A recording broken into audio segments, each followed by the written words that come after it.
Surprise, everybody. It is Monday night. You do not have to adjust your wristwatches. It is not Friday like you would normally see me. And there's no Will Allred, which we're a little upset about. But the Geek Collective says we can come in when we've got a project worth talking to if we can't talk to them on a Friday night.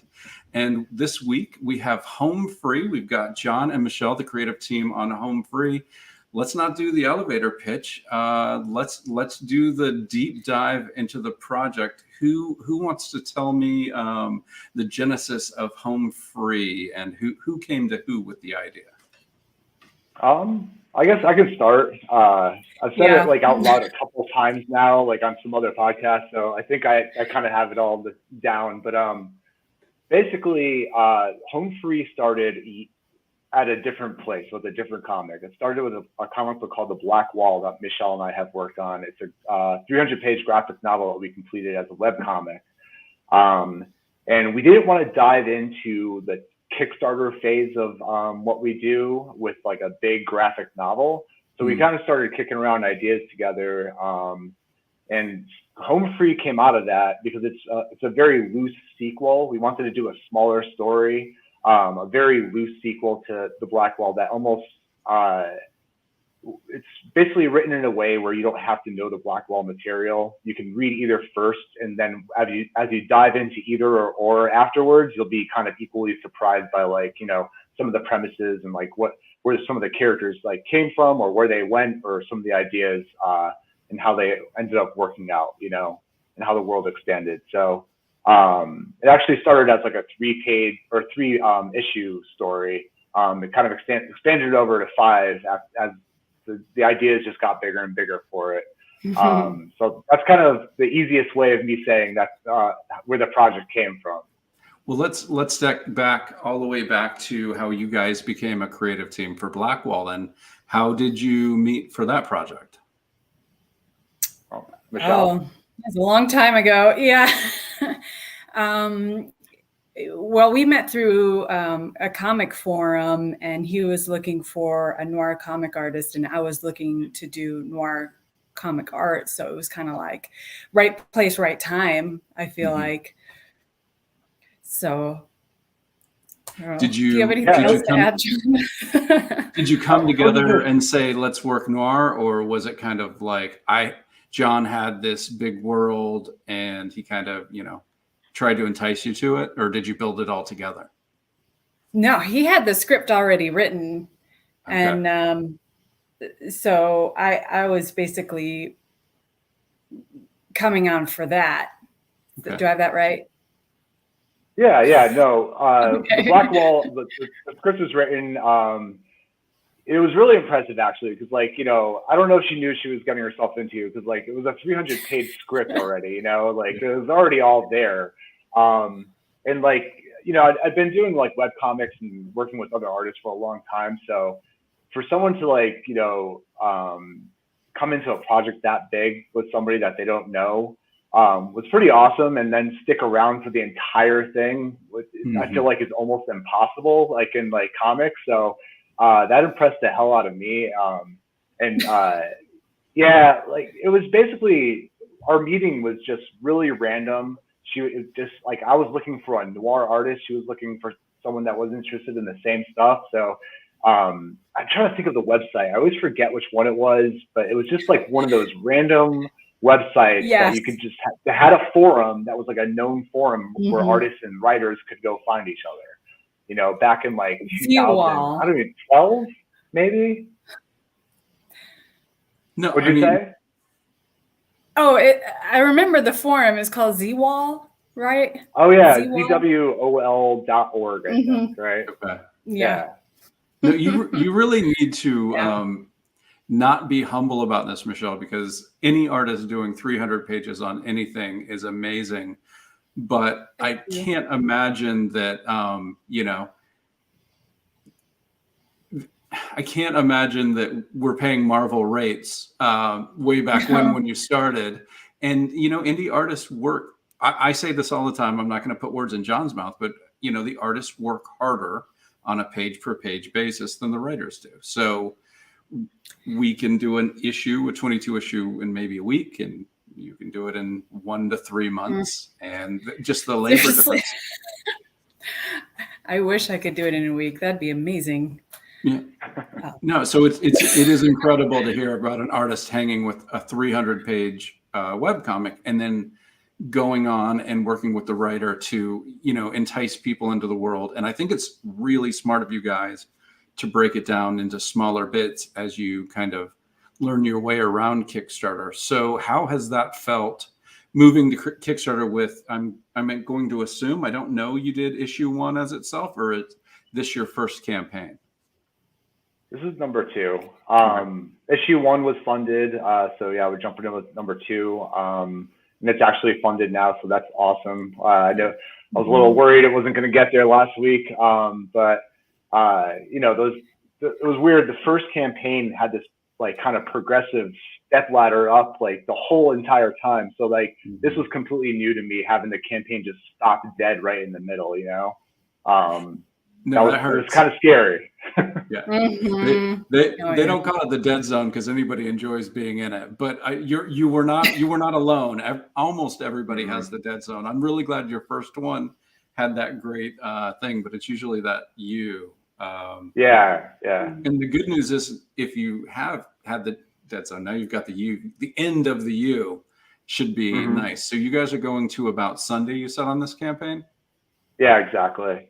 Nice. The experience has been good. It's I feel like I learned a lot more this time. I learned a lot the first time, but this time with kind of flatlining a little bit, and just trying to think of ways how can I keep interest in this thing. Just having my the backer tiers right now, where I'm trying to every 5 backers I release some new free comics for people, and all that stuff. We don't have a stretch goal. I don't know if we're going to, because I really just kind of want to get these backer tiers out there and get those done and get all those comics out there, Well, you're doing great. You're overfunded. You've got 68 backers, 5 days to go. So if you get up to 70 backers, is it a secret what's the next comic would be released, or can we break some news? Oh, no, I have the whole thing listed on the Kickstarter. The next 2 are DK and Lost Between Worlds. Okay, the great. We had those. Yeah. We had Stokes on for Decay, so that's a really good comic. I already know that one. I don't know the other one, unfortunately. Oh, it's good. I actually just read it, the first 2 issues the other day. It's really excellent. It's a really unique idea. It's about Grim Reapers coming.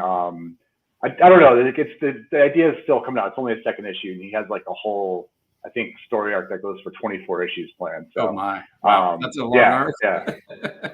But it's got this unique spin on Grim Reapers going on. It's pretty. I hope he has an artist like Michelle if he's going to try to do 24 for an arc. Yeah, right. Well, let's look at the page, Michelle. If you could click on the actual Kickstarter page, and I will pull it into the screen. There we go.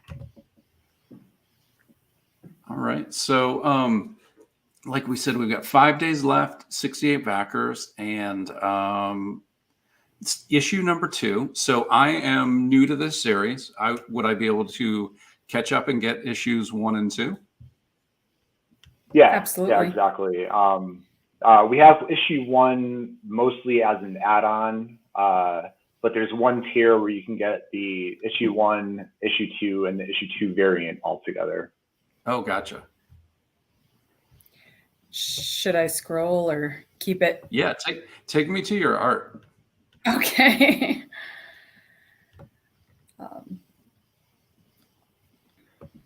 That's Michelle's cover. I'm going to look at it in 1 second because we like to make sure that people get a backing during the show. And so your 68 is going to move up by 1. I'm not going to make the joke. I'm just going to let it sit there in the ether. All right. But we want to make sure that we're that positive trajectory is back up. So that's why I asked if I could. Well, thanks, man. I appreciate that. Absolutely. No, the cover looks great, and I was looking at the art too. It's so tell me about our lead characters. They're running down the western seaboard towards Mexico. I am guessing that in your 309-page webcomic, that is where the revolution starts. Well, yeah. So the Black Wall takes place in Reno, Nevada. It's there's basically, how do I explain it? It's like I always try to like, where are the spoilers and where aren't the spoilers? What can I say without completely like ruining the story? But Right. basically, a series of bombings happen in the Black Wall that kind of spark like a huge divide in the country. And we don't really know about that at the end of the Black Wall. The Black Wall has its own ending, but then this Home Free takes place 10 years later. Sara, who was a character in the Black Wall, she's now living in Coos Bay, Oregon, and she runs into Emmy, who's a prostitute, and she sees that she's been abused, and she's, you know, comes from the same kind of past. So she basically wants her, you know, it's a quick meeting, but, you know, they kind of gel together pretty fast, and she just basically understands the situation she's in, and she wants to get her out of it.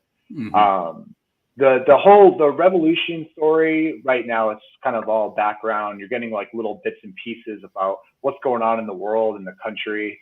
And it, like that comes more into play as the story progresses. It starts very small, kind of a very like kind of I guess the first two issues kind of have more of that pulpy like crime noir feel, and then after there it starts expanding more and more, but keeping that tone as well, you know. Were you guys afraid that a divided United States would sound too implausible? Oh no. No, not at all. Okay, all right. You trusted in your writing and art. Okay, good. No, now, like the story, like was definitely inspired by a lot of what's going on in the world, but I think I have a different take on it. It's not what's going on right now for us in this country, but it's definitely inspired by that and kind of goes off on its own, into its own territory, while feeling similar, you know. Yeah. And Jonathan Hedrick wrote the recount, and then it came out. Like, I was like, dude, you either have a time machine or whatever, but your timing couldn't have been better or worse depending on which way you want to look at it. But right. So all right, so they're heading down. They're heading towards Mexico, and this is 5 issues. Yeah, I don't want to get into spoiler territory either, because I want, you know, your readers to get it the way you get it, and I want to read it in the right order. So it's a noir tale.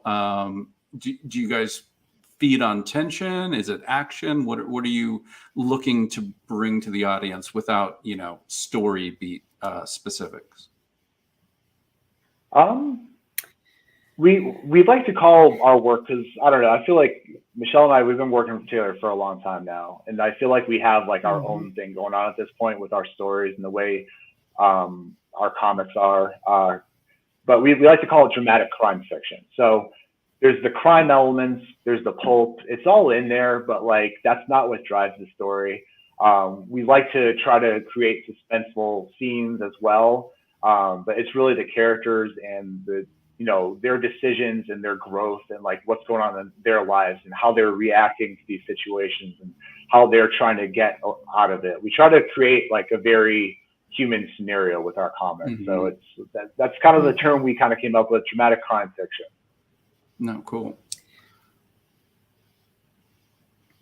And a lot of it, like story-wise, you know, I can only write so much. I mean, the characters like really start to live and breathe because of Michelle's art. Because I don't know, like I think anybody who starts reading her stuff and like starts reading these comics and just looking back, once we get to the Black Wall and all that, I think they'll really see like her development and like how she creates like she just creates like real people. When you look at her the characters, like honestly, like it's like half the writing is there, to be honest. And like if you took all the dialogue I wrote out of the story, you can flip through their comic and just like, oh, I know exactly what's going on. I can see it in all their faces, you know? Yeah, that's awesome. And I'm just, I'm not an artist, but like the depth of field just in what we're looking at, you know, it's very easy to see that one person is in the foreground, one's in the background.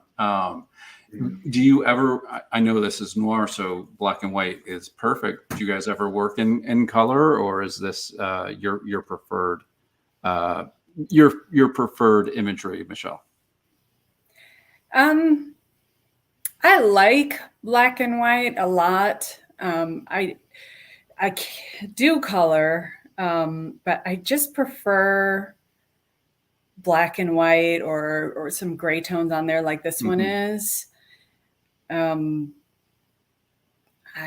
don't know. I just prefer working that way. Okay. The images for me seem to have like a greater punch. Right. Just as long as personally. you can. Yeah.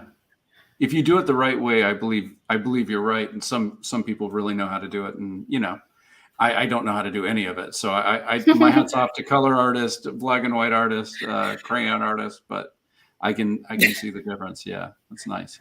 Honestly, I've done black and white comics with some other artists, and I don't know, just like Michelle's work, I think just like that depth of field, like you were just mentioning, I think you can see it a lot more in her work than just anybody else I've worked with. It's really great. But she also does other work. She doesn't do just the dark noir stuff. She actually does very kind of kid-friendly comics, right, Michelle? Okay. Like she has a couple of those that, and the colors, like she works in color too, and the colors pop in those things. And I think you do all the coloring yourself, right?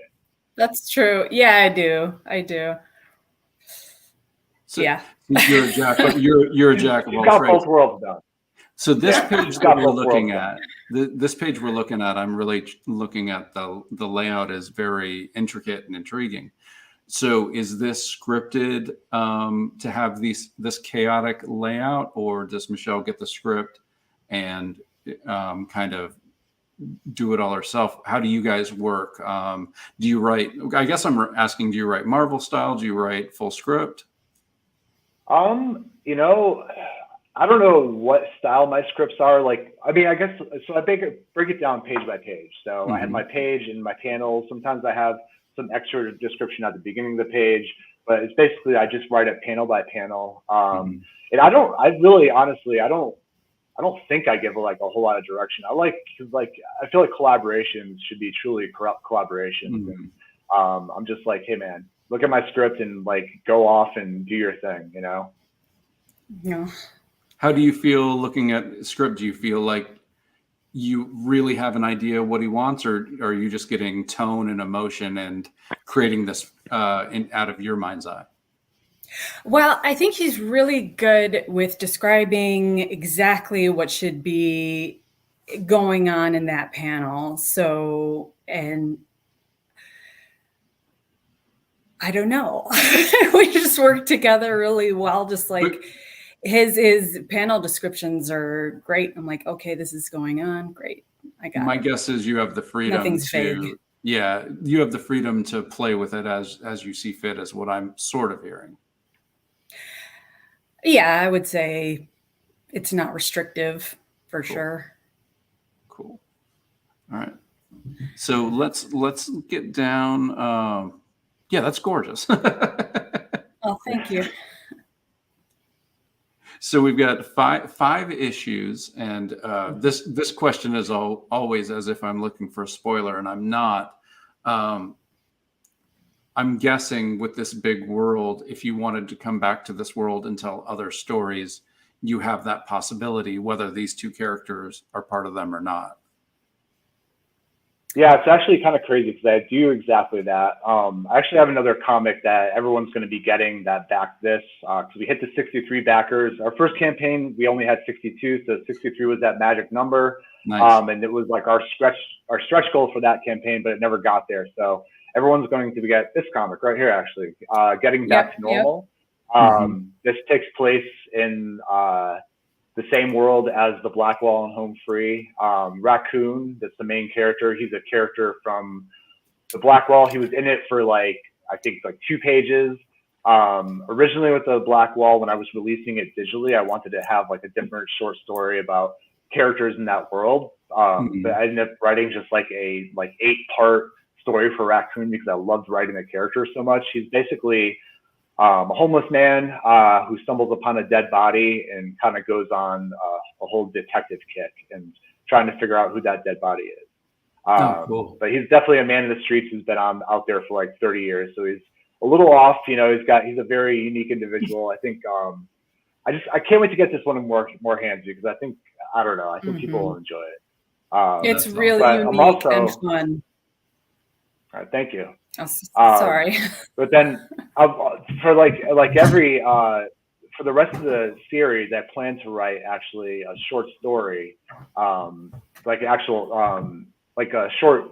It's not comics, but just prose short story that takes place within the same world. So on the first one of our add-ons for this and part of the rewards is a book called 4 Days with May. So it's one of the characters from the first issue, and we kind of because she's there intermittently, a very short period of time, so we kind of get to go see like her whole story now. Like the day before, like Emmy and Sara interact with her, and then what happens to her after that. She basically, it's not really a spoiler. She basically gets tied to a sink in that, and there's just kind of left there. So we get her story, and I plan to do that with every comic now. Just like I'm writing a short story for each one that comes out. That kind of takes place with it's going to be related to either an event that happened in the current one of the comics, or it's going to be like a character from that comic and just kind of going off into their world and kind of just continuing on with I don't know how this noir world came about, but it keeps on expanding with all these stories now. So no, that's exciting. That's exciting. Yeah. You said you've broken your backer count from issue 1. Have you seen a nice return of backers from the first book? Yeah, I was going through because I was just interested, like who's coming back, and so I kind of went through and took a look. Yeah, there has been a good return of backers this time, so it's cool. I'm hoping they can continue returns. That just means they're enjoying the story, right? Oh no, there is nothing more sincere than somebody backing your project a second time. Right. Sure. The first time it's like, this looks cool or it looks intriguing. The second time I liked it.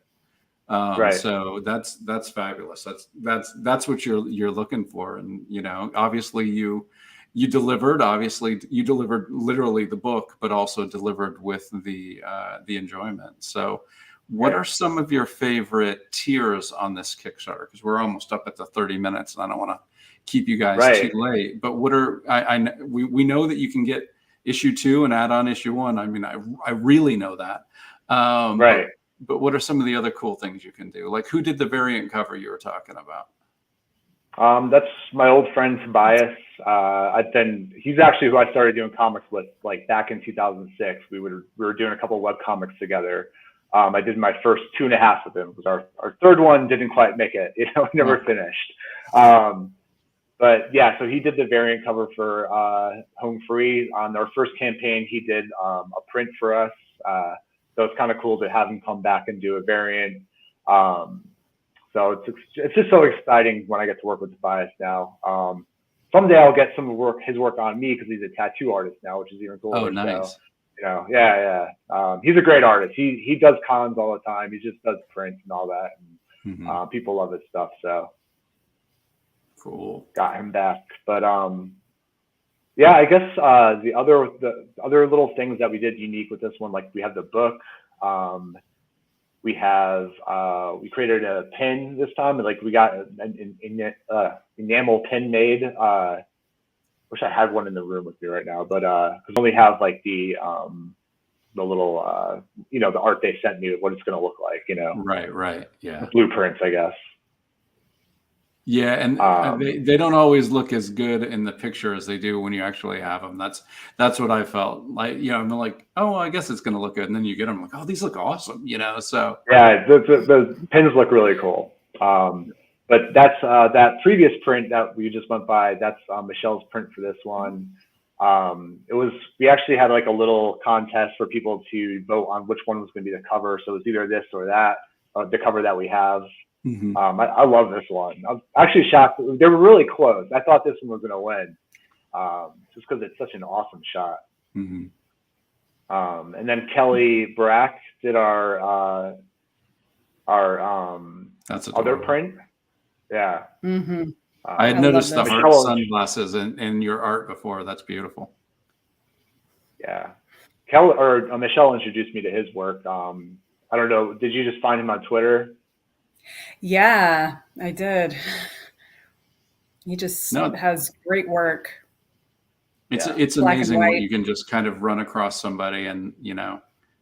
Jessie Sharon did a comic book with me, and I just knew her through Twitter, and she made the mistake of saying she had 2 months open in her schedule. So I was the first writer to kick down her door. So yeah, Twitter isn't the greatest for finding a collaborator, but it's not impossible.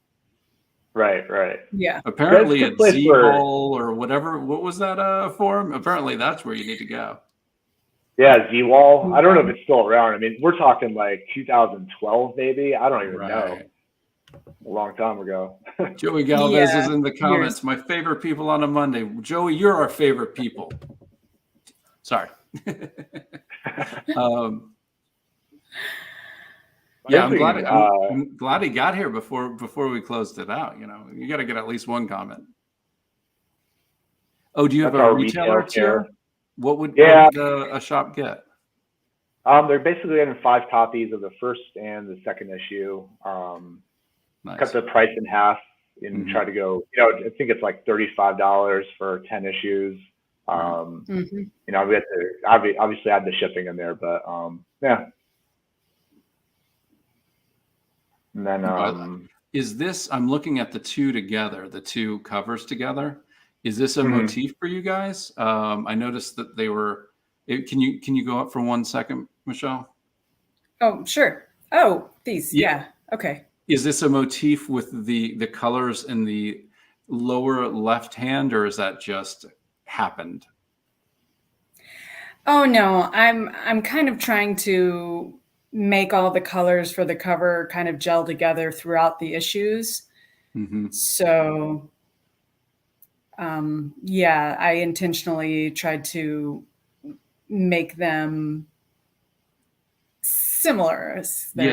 They're not exactly mirrored, but they're very similar. I think it's a really cool idea, and all 5 together, when you guys are done, are going to look really neat if you stick with it. Yeah, I think so. She did a similar thing with the Black Wall. She basically did like silhouettes of the different characters on different covers, and then had all this stuff going on inside of the silhouettes. They're really cool covers. I can't wait to get our whole graphic novel for the Black Wall together and show people that thing. Yes. Yeah. And Joey's just catching up. He asked, "What are we looking at here?" We're looking at Home Free issues 1 and 2. It's a crime noir set in a fantastical world where the United States is divided somehow, but that's a spoiler on how. And we have learned that it's not what might be dividing us. And you're just going to have to back it and find out, Joey. I think you're just going to have to back it and find out.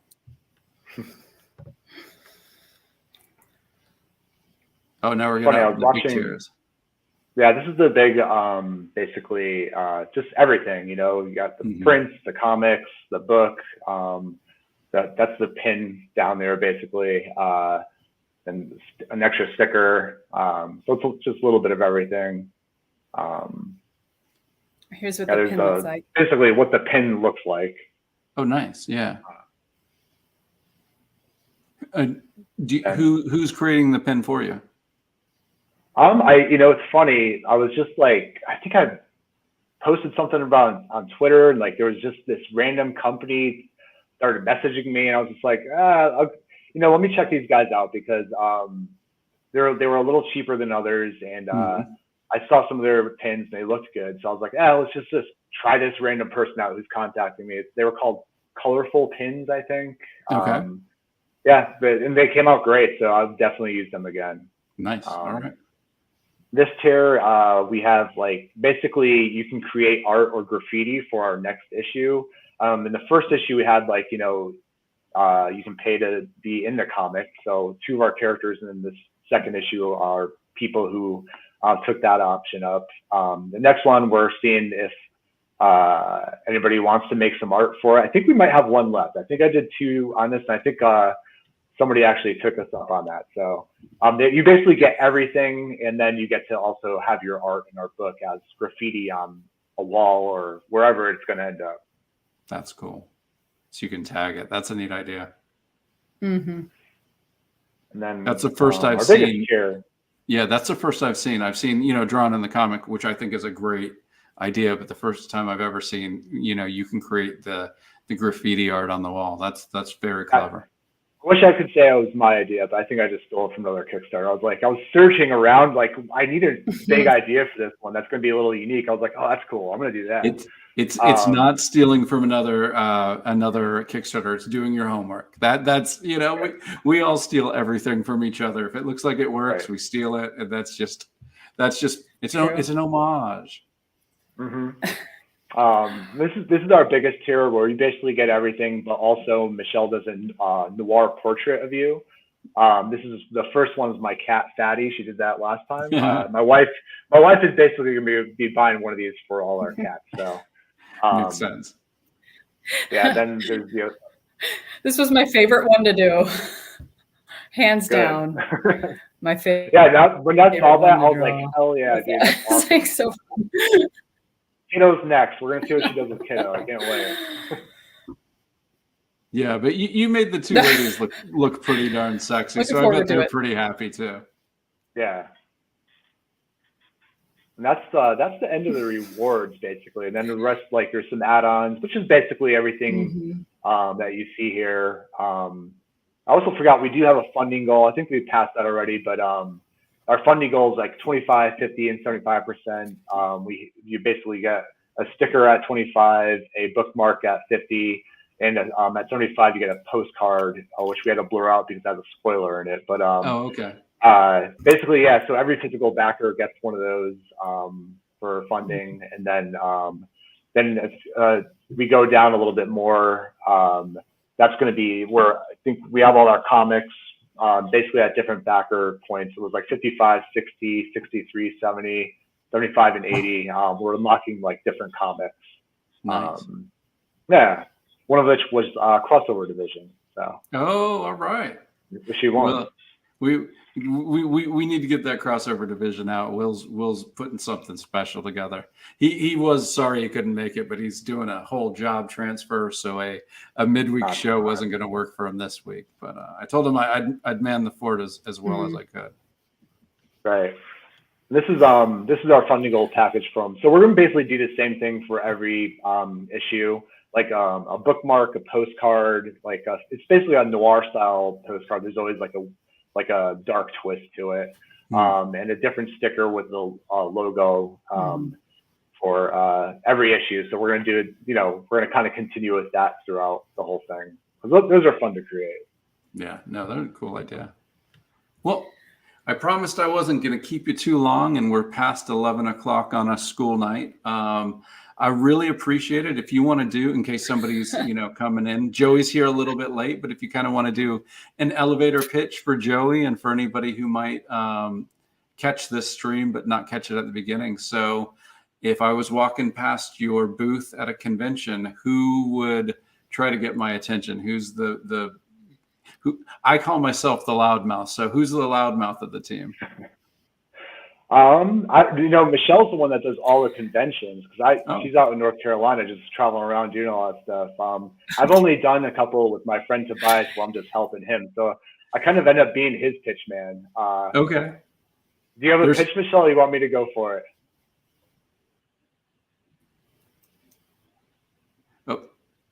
Oh, you are so much better with words that I would just love for you to just go.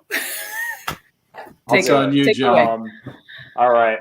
Okay. So if you like crime comics, noir style, the pulp thing, if you like strong characters who get into desperate situations and have to fight their way out of them, if you want to see a story that goes very small, starts very quiet, very personal, and gets into a larger world where you're not going to expect a lot of what's coming, I think Home Free is for you. It's a fun comic, but it's also going to punch you in your heart. I don't know. Is that the right way to say that?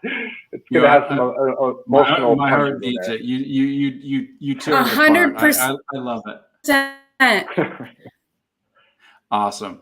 I appreciate you guys coming out. Yeah. I'm almost glad that we couldn't get you on Friday so we could do this tonight. I think this is Good really luck. I'm so sorry. Go ahead. Well, you know what? I think this is the time to go because Michelle, I think your internet's kicking, and I'm gonna think that you said amazing things about all of us, and I'm gonna say of course you're right. Good night. Thank you guys so much. All right, thanks, Dan. Appreciate it.